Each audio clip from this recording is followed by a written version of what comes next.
श्री स्वामी समर्थ. आजची आपली कथा आहे सासूचा चुकीचा निर्णय. पल्लवी, लक्षात ठेव, फक्त 2 दिवस माहेरी राहायचं. साखरपुडा झाल्यावर दुसऱ्या दिवशी सकाळी परत यायचं. कल्याणी देवींचा आवाज नेहमीप्रमाणे ठाम आणि आदेश देणारा होता. पल्लवी स्वयंपाकघराच्या दारात उभी होती. तिने शांतपणे मान हलवली. हो सासूबाई, मी साखरपुडा झाल्यावर दुसऱ्या दिवशी सकाळीच परत येईन. तिच्या आवाजात नम्रता होती. घरात सकाळची धावपळ सुरू होती. स्वयंपाकघरात मसाल्यांचा सुगंध दरवळत होता. पल्लवी पोहे बनवत होती आणि चहासाठी पाणी उकळत होतं. पल्लवीला माहेरी जायचं होतं कारण तिच्या लहान भावाचा साखरपुडा होता. त्यामुळे तिच्या आईने काही दिवसांपासून तिला लवकर येण्यासाठी आग्रह केला होता. पण पल्लवीला माहिती होतं की सासूबाईंच्या परवानगीशिवाय काहीच होणार नाही. आर्यन हॉलमध्ये बसून पेपर वाचत होता. त्याने स्वयंपाकघरात डोकावून पाहिलं. पल्लवी, चहा झाला का? पल्लवी हसत म्हणाली. हो, आत्ता घेऊन येते. ती चहा घेऊन आली. आर्यनने कप घेतला आणि हसत म्हणाला, तू सगळं इतके काळजीने करतेस ना, त्यामुळे आईला कधीच काही बोलायला मिळत नाही. पल्लवी हलकेच हसली. तरीही कधी कधी सासूबाईंना वाटतं की मी काहीतरी चुकीचं करते. आर्यनने हसत तिच्याकडे पाहिलं. आईचा स्वभाव आहे तो, पण मनाने वाईट नाही. इतक्यात कल्याणी देवी हॉलमध्ये आल्या. आर्यन, ऑफिसला जायचं नाही का? जायचं आहे आई, अजून वेळ आहे. कल्याणी देवींचं लक्ष पल्लवीकडे गेलं. तू आज माहेरी जाणार आहेस ना? पल्लवी नम्रपणे म्हणाली. हो सासूबाई, दुपारच्या बसने जाईन. कल्याणी देवी थोडा वेळ शांत राहिल्या. मग म्हणाल्या, मी आधीच सांगते, साखरपुडा झाला की दुसऱ्या दिवशी सकाळी परत यायचं. त्यांच्या आवाजात आदेश स्पष्ट होता. पल्लवीने पुन्हा एकदा मान हलवली. हो सासूबाई. आर्यननेही हसत म्हटलं, आई, एवढी काळजी करू नकोस. पल्लवी दुसऱ्या दिवशी येईन. कल्याणी देवी काही बोलल्या नाहीत, पण त्यांच्या चेहऱ्यावर अजूनही कठोरपणा होता. दुपारी पल्लवी माहेरी जाण्यासाठी तयार झाली. तिने सासूबाईंच्या पायाला हात लावला. सासूबाई, मी निघते. कल्याणी देवी म्हणाल्या, लक्षात ठेव, साखरपुडा झाल्यावर दुसऱ्या दिवशी परत यायचं. हो. आर्यनने तिला बस स्टॉपपर्यंत सोडलं. बस येईपर्यंत दोघं बोलत उभे होते. आर्यन हसत म्हणाला, मी उद्या येईन साखरपुड्यासाठी आणि तू 2 दिवस राहिली तरी चालेल. आईला मी सांभाळेल. पल्लवी लगेच म्हणाली, नको, सासूबाईंना राग येईल. आर्यन हसला. तू खूप घाबरतेस आईला. पल्लवी हलकेच म्हणाली, घाबरत नाही, पण त्यांना वाईट वाटू नये असं वाटतं. बस आली. पल्लवी बसमध्ये बसली आणि खिडकीतून आर्यनकडे पाहत हात हलवला. माहेरी पोहोचल्यावर घरात आनंदाचं वातावरण होतं. आईने तिला पाहताच मिठी मारली. अगं पल्लवी, किती दिवसांनी आलीस? भाऊ आनंदाने म्हणाला, ताई आली, आता सगळं छान होईल. घरात साखरपुड्याची तयारी सुरू होती. सगळीकडे सजावट, दिवे, गोड पदार्थांचा सुगंध. पल्लवीनेही लगेच तयारीत मदत करू लागली. दुसऱ्या दिवशी साखरपुडा छान पार पडला. नातेवाईक, हशा, गप्पा, सगळं वातावरण आनंदाने भरलं होतं. आर्यन म्हणाला, मी निघतो. आई वाट पाहत असेल. पल्लवीने होकार दिला. मी उद्या येईन. तो म्हणाला, नाही आलीस तरी काही प्रॉब्लेम नाही, मी आईला समजावतो. रात्री सगळे जेवायला बसले. भाऊ तिच्याकडे पाहत म्हणाला, ताई, तू उद्या लगेच जाणार आहेस का? पल्लवी म्हणाली, हो, सासूबाईंनी सांगितलं आहे. भाऊ लगेच म्हणाला, अगं, किमान 1 दिवस तरी राहा ना. आईही म्हणाली, हो ना, किती दिवसांनी आली आहेस? पल्लवी थोडी गोंधळली. नाही, मला उद्या परत जायचं आहे. भाऊ पुन्हा म्हणाला, ताई, माझ्या साखरपुड्याच्या आनंदात 1 दिवस राहणार नाहीस? पल्लवी शांत झाली. आई म्हणाली, आर्यनला फोन कर, त्याला सांग. पल्लवीने आर्यनला फोन केला. आर्यन, भाऊ खूप आग्रह करतोय, मी उद्या येते. आर्यन शांतपणे म्हणाला, ठीक आहे, मी आईला समजावतो. पण त्या रात्री कल्याणी देवींच्या मनात वेगळेच विचार सुरू झाले. आर्यनने सांगितलं, आई, पल्लवी उद्या येईल. कल्याणी देवींच्या चेहऱ्यावर नाराजी दिसत होती. म्हणजे माझा शब्द काहीच नाही. आर्यन म्हणाला, आई, भाऊ आग्रह करतोय म्हणून थांबली आहे. पण कल्याणी देवीच्या मनात राग वाढत गेला. आज माझा शब्द मोडला, उद्या काय होईल? एक दिवस राहून संध्याकाळी पल्लवी सासरी परत आली. तिने घरात पाऊल टाकलं, पण घरात एक वेगळी शांतता होती. कल्याणी देवी हॉलमध्ये बसल्या होत्या. त्यांच्या चेहऱ्यावर कठोरपणा होता. पल्लवीने नम्रपणे पायाला हात लावला. सासूबाई, मी आले. कल्याणी देवी थंड आवाजात म्हणाल्या, तुला सांगितलं होतं ना, साखरपुडा झाला की दुसऱ्या दिवशी परत ये. पल्लवी शांतपणे म्हणाली, भाऊ खूप आग्रह करत होता म्हणून. कल्याणी देवी रागाने म्हणाल्या, म्हणजे माझा शब्द काहीच नाही? पल्लवी गोंधळली. नाही सासूबाई, तसं नाही. पण कल्याणी देवीचा राग आता वाढत चालला होता. जर माझा शब्द पाळता येत नसेल तर या घरात राहायची गरज नाही. पल्लवी स्तब्ध झाली. आर्यननेही ते ऐकून चकित झाला. आई, एवढ्या छोट्या गोष्टीला इतकं मोठं करू नकोस. पण कल्याणी देवींचा आवाज अजून कठोर झाला. तिला सांग, जर माझं ऐकायचं नसेल तर तिच्या माहेरीच राहू शकते. घरात अचानक शांतता पसरली. पल्लवीच्या डोळ्यात पाणी आलं. आर्यन आईकडे पाहत होता आणि त्याला समजत होतं की एक छोटीशी गोष्ट आता मोठ्या वादाची सुरुवात बनत होती. घरात अचानक एक जड शांतता पसरली होती. कल्याणी देवींचे शब्द अजूनही हवेत घुमत होते. जर माझा शब्द पाळता येत नसेल तर या घरात राहायची गरज नाही. पल्लवी तिथेच उभी होती. तिच्या डोळ्यात पाणी होतं, पण ती काहीच बोलत नव्हती. तिचा स्वभाव तसाच होता, शांत आणि संयमी. आर्यनला मात्र आईचे शब्द ऐकून धक्का बसला होता.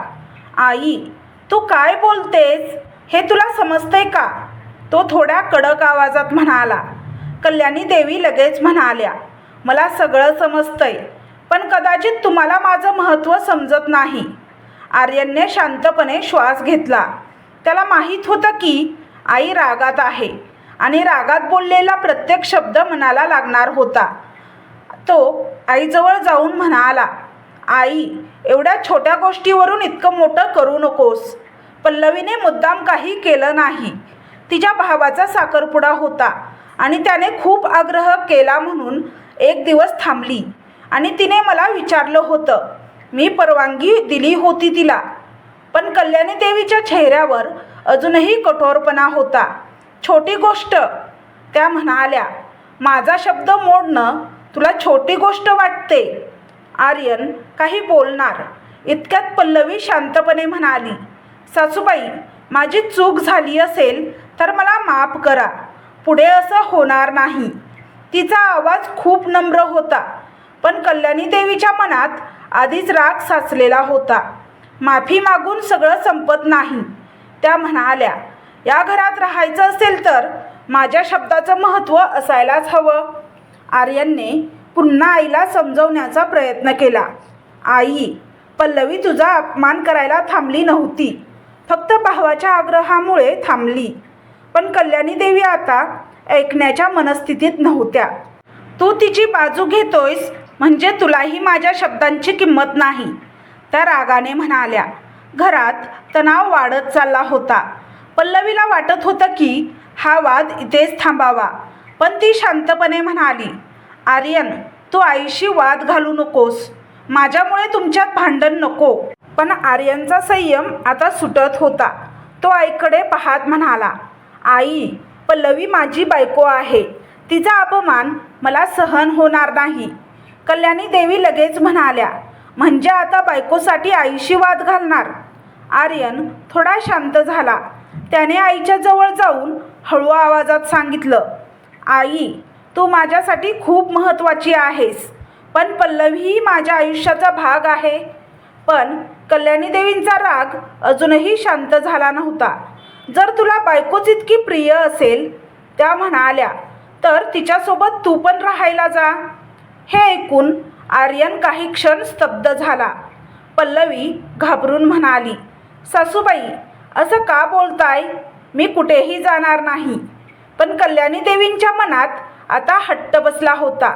माझं ऐकायचं नसेल तर या घरात राहण्याचा अधिकार नाही, त्या ठामपणे म्हणाल्या. घरात पुन्हा शांतता पसरली. त्या रात्री सगळे आपापल्या खोलीत गेले, पण कोणाला झोप येत नव्हती. पल्लवी खिडकीजवळ बसली होती. तिच्या डोळ्यातून अश्रू वाहत होते. आर्यन तिच्या जवळ आला. पल्लवी, तू रडू नकोस. पल्लवी हळू आवाजात म्हणाली, मी काही चुकीचं केलं नाही, पण तरीही सासूबाईंना इतका राग आला. आर्यनने तिचा हात धरला. आईचा स्वभाव आहे, काही दिवसांनी तिचा राग शांत होईल. पल्लवी म्हणाली, मी उद्या पुन्हा सासूबाईंसमोर माफी मागेन. आर्यन हलकेच म्हणाला, तू आधीच माफी मागितली आहेस. त्या रात्री दोघंही खूप वेळ शांत बसून राहिले. पुढचे काही दिवस घरात विचित्र वातावरण होतं. कल्याणी देवी पल्लवीशी फारसं बोलत नव्हत्या. पल्लवी मात्र नेहमीप्रमाणे घरातली सगळी कामं करत होती. सकाळी लवकर उठून स्वयंपाक करणे, घर साफ करणे, सगळ्यांची काळजी घेणे, ती सगळं करत होती. पण तरीही कल्याणी देवींच्या मनातील राग कमी होत नव्हता. आर्यन रोज आईला समजवण्याचा प्रयत्न करत होता. आई, आता तरी राग सोड. पण त्या म्हणायच्या, ज्याला माझा शब्द महत्त्वाचा नाही त्यांच्याशी मला बोलायचं नाही. आर्यनला समजत होतं की एक छोटीशी गोष्ट आता खूप मोठी होत चालली आहे. एक संध्याकाळी तो आईसमोर उभा राहिला. आई, आता पुरे झालं. कल्याणी देवी त्याच्याकडे पाहत म्हणाल्या, काय पुरे झालं? आर्यन म्हणाला, तू पल्लवीशी असं वागणं थांबव. कल्याणी देवींच्या आवाजात पुन्हा कठोरपणा आला. मी चुकीचं काही करत नाही. आर्यन शांतपणे म्हणाला, आई, पल्लवीने काही मोठी चूक केली नाही, तरीही तू तिला सतत दोष देत आहेस. कल्याणी देवी म्हणाल्या, तुला जर इतकंच वाटत असेल तर तिच्यासोबत घर सोड. आर्यन काही क्षण शांत राहिला. त्याला समजत होतं की आई आता माघार घेणार नाही. त्या रात्री तो पल्लवीशी शांतपणे बोलला, पल्लवी, मला वाटतं आपण काही दिवस वेगळे राहायला जावं.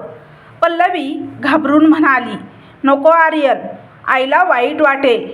आर्यन हळू आवाजात म्हणाला, आईला समजायला वेळ लागेल, पण मी तुला रोज एकटीला दोष सहन करू देणार नाही. दुसऱ्या दिवशी सकाळी आर्यनने निर्णय घेतला. तो आईसमोर उभा राहिला. आई, मी काही दिवस बाहेर राहायला जातो. कल्याणी देवी थंड आवाजात म्हणाल्या, तुला जसं योग्य वाटेल तसं कर. आर्यनने एक बॅग घेतली. पल्लवी शांतपणे त्याच्या मागे उभी होती. दोघंही घराबाहेर पडले. काही तासांनी त्यांनी शहरात एक छोटंसं भाड्याचं रूम घेतलं. रूम खूप साधी होती. एक बेड, एक टेबल आणि एक छोटी खिडकी. पल्लवीने आजूबाजूला पाहिलं. आपण इथे राहणार? आर्यन हसत म्हणाला, काही दिवसांसाठी. पल्लवीच्या डोळ्यात पाणी आलं. माझ्यामुळे तू घर सोडलंस? आर्यनने तिच्याकडे पाहत शांतपणे म्हटलं, नाही पल्लवी, मी तुझ्यासाठी नाही, योग्य गोष्टीसाठी निर्णय घेतला आहे. त्या छोट्या रूममध्ये त्यांचा नवीन प्रवास सुरू झाला आणि त्या मोठ्या घरात कल्याणी देवी पहिल्यांदाच पूर्णपणे एकट्या पडल्या होत्या. आर्यन आणि पल्लवी घर सोडून गेल्यापासून त्या मोठ्या घरात एक वेगळीच शांतता पसरली होती. पूर्वी सकाळी घरात पल्लवीच्या पावलांचा आवाज असायचा. स्वयंपाकघरातून येणारा चहाचा सुगंध असायचा. कधी आर्यनच्या हसण्याचा आवाज, कधी पल्लवीचे गाणे गुणगुणणे. घरात नेहमीच जिवंतपणा असायचा. पण आता सगळं बदललं होतं. त्या सकाळी कल्याणी देवी उठल्या तेव्हा घरात नेहमीसारखी हालचाल नव्हती. स्वयंपाकघरात शांतता होती. गॅसवर काहीही शिजत नव्हतं. त्या हळूच स्वयंपाकघरात गेल्या. नेहमी पल्लवी इथे आधीच उठून काम करत असायची. चहा तयार असायचा, डबे तयार असायचे. आज मात्र स्वयंपाकघर रिकामं होतं. कल्याणी देवींनी स्वतःसाठी चहा बनवण्याचा प्रयत्न केला, पण त्यांना जाणवलं पल्लवी रोज किती काम करत होती. चहा बनवताना त्यांना पहिल्यांदाच घर किती शांत आहे हे जाणवलं. हॉलमध्ये बसून त्यांनी चहाचा कप हातात घेतला, पण त्या शांततेत त्यांना स्वतःचेच विचार ऐकू येत होते. मी खूप कठोर तर वागले नाही ना? पण लगेच त्यांच्या मनाने त्यांना समजावलं, नाही, चूक तिचीच होती. तिने माझा शब्द मोडला. त्यांनी स्वतःला पटवण्याचा विचार केला, पण तरीही मनात कुठेतरी अस्वस्थता होती. दुपारच्या वेळी त्यांच्या पती जे बाहेरगावी गेले होते ते घरी आले. त्यांनी घरात प्रवेश केला आणि लगेच विचारलं, पल्लवी कुठे आहे? कल्याणी देवी थोड्या कठोर आवाजात म्हणाल्या, ती आता इथे राहत नाही. ते थोडे आश्चर्यचकित झाले.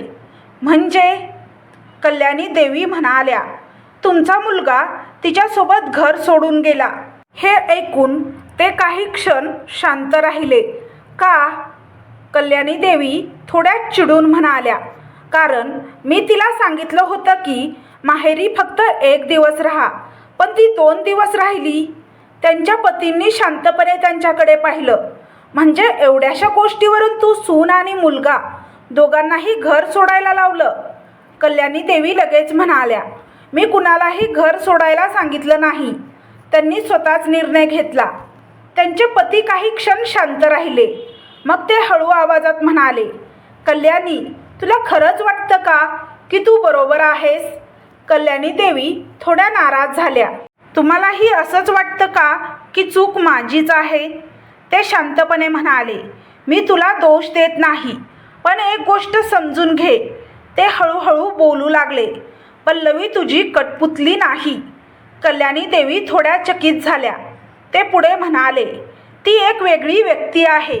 तिचं स्वतःचं आयुष्य आहे. तिचे स्वतःचे निर्णय असतील. कल्याणी देवी काही बोलल्या नाहीत. ते पुढे म्हणाले, सगळ्या गोष्टी तुझ्या परवानगीनेच व्हायला हव्यात असं नाही. कल्याणी देवी शांतपणे ऐकत होत्या. त्यांच्या पतींचा आवाज आता अधिक गंभीर झाला. कल्याणी, तुला आठवतं का माझ्या आईने तुझ्याशी कसं वागलं होतं? हे ऐकताच कल्याणी देवींच्या चेहऱ्यावर एक वेगळीच भावना उमटली. त्यांना जुने दिवस आठवले. त्यांच्या सासूही अगदी अशीच कठोर होती. प्रत्येक गोष्टीत आदेश, नियम, नियंत्रण. कधी कुठे जायचं, किती वेळ राहायचं, कोणाशी बोलायचं, सगळं त्यांच्या सासूच्या मर्जीने ठरायचं.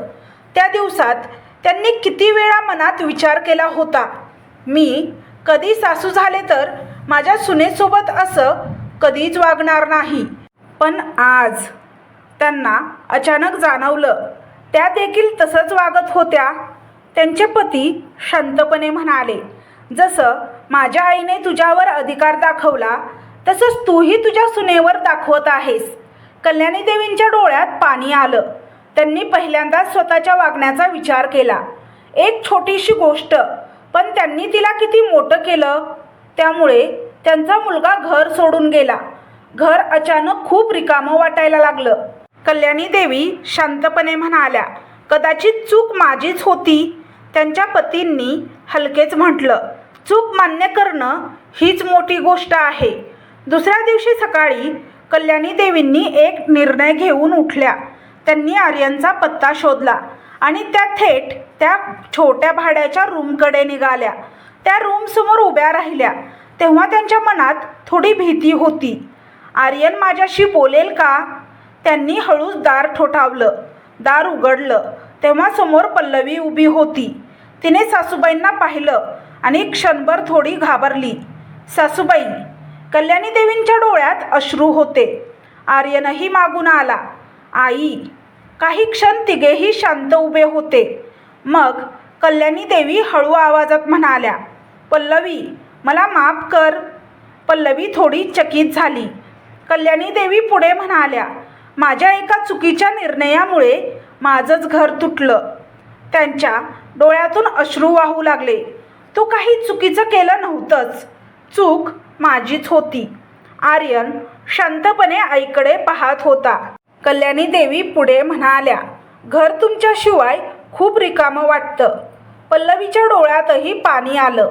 ती हळूच म्हणाली, सासूबाई तुम्ही असं का बोलताय?